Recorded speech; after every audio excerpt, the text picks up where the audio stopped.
Hey guys, what's going on? It's Max here, and today I'm bringing you guys some more Call of Duty Ghosts information. And today I'm going to be talking about kill streaks in Call of Duty Ghosts.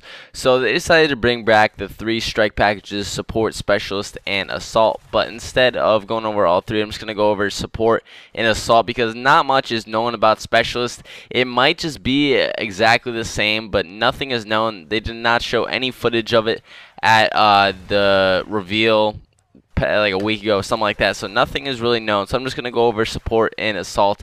So basically they brought back the point streak system from MW3. So if you capture a flag, you'll get a point, and you get a kill, you get a point, and kill streaks are earned at a certain number of points.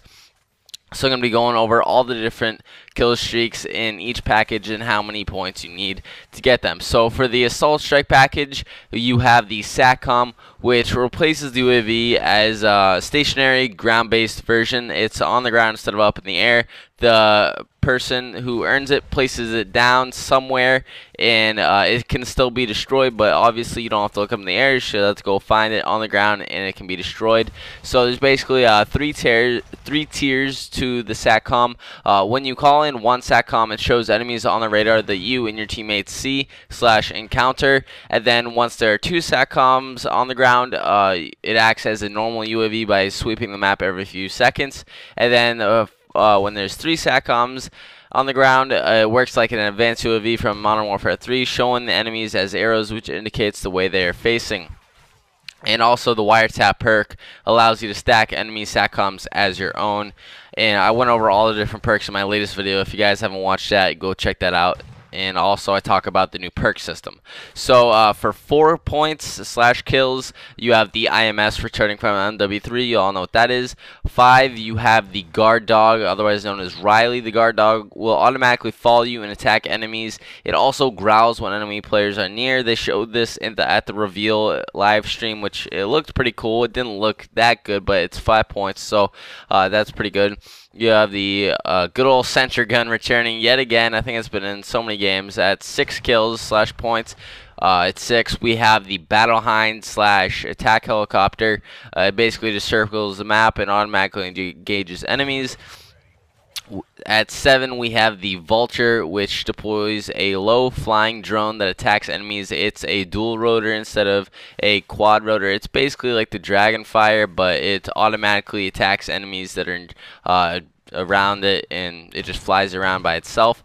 7, at 7 kills, it's kind of unknown, but here's a picture on the screen. It kind of looks like a Reaper from MW3. It could be that. It's like, I don't even know. It looks like a paper airplane, something like that. Let me know if you have any thoughts on that in the comment section below. If you have any ideas of what that could be. I think it's a Reaper. Not entirely sure. Not that many people know about it. For 8 kills, we have the quad rotor returning from Black Ops 2. It's a player controllable kill streak, fires explosives, and is able to see enemies through walls. Ooh, that's better than Black Ops 2's quad rotor Dragonfire.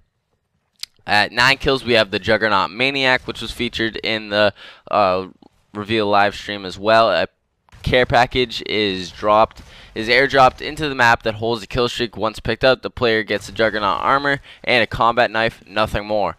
Unlike the normal Juggernaut kill streak, the version allows the player to move extremely fast. So I'm assuming it won't be that hard to take it out. But, I mean, it looks pretty cool that you can just run around with a lot of health and just keep stabbing enemies. It'll be really fun to run around, just run into the enemy spawn and just keep getting them. And 10, we have the normal Juggernaut. It works just like the Juggernaut kill streak from Modern Warfare 3. The player that picks up the airdrop care package receives the Juggernaut armor, and that also comes with a minigun instead of, say, an LMG. I believe they showed footage of it. You can have a minigun/death machine. If you don't know what a minigun is, it's basically the death machine from Black Ops and Black Ops 2. At 12, we have the Helo Pilot. It allows the player to control an attack helicopter for a short period of time. At 15, it's kind of unknown, but it kind of looks like an Osprey gunner type thing. What it does, it allows the players to control an aerial vehicle that can support the team by launching the following armaments. There's an airdrop, a Juggernaut small rod, and large rod. I'm not entirely sure what large and small rods are. You know, I don't know what those are, but if you guys have any idea what those are, leave them in the comment section below for other people to see.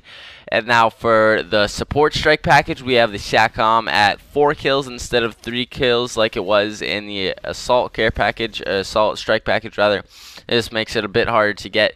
And you have the ballistic vest at 6 kills. It's the same thing from Modern Warfare 3. It's not entirely confirmed that it's the same thing, but most likely it is. At 8 kills, we have the box of guns.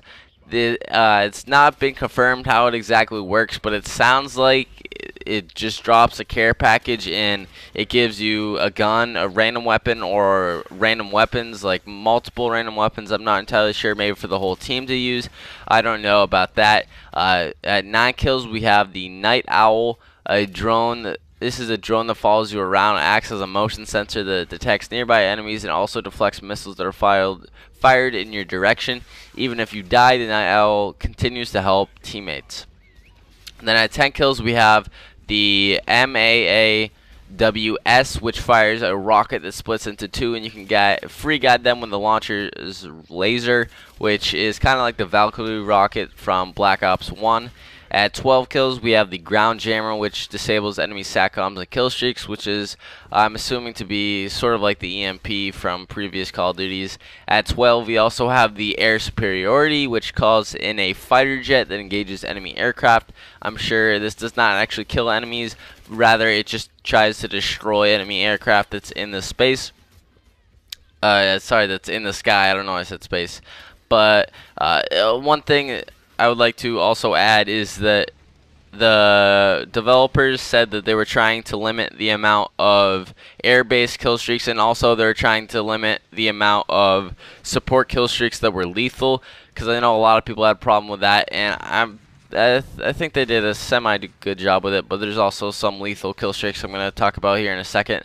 They have the heli sniper, which at 13 kills you can call in a helicopter with a sniper on board. The sniper is controllable and the helicopter can be ordered to move around the map.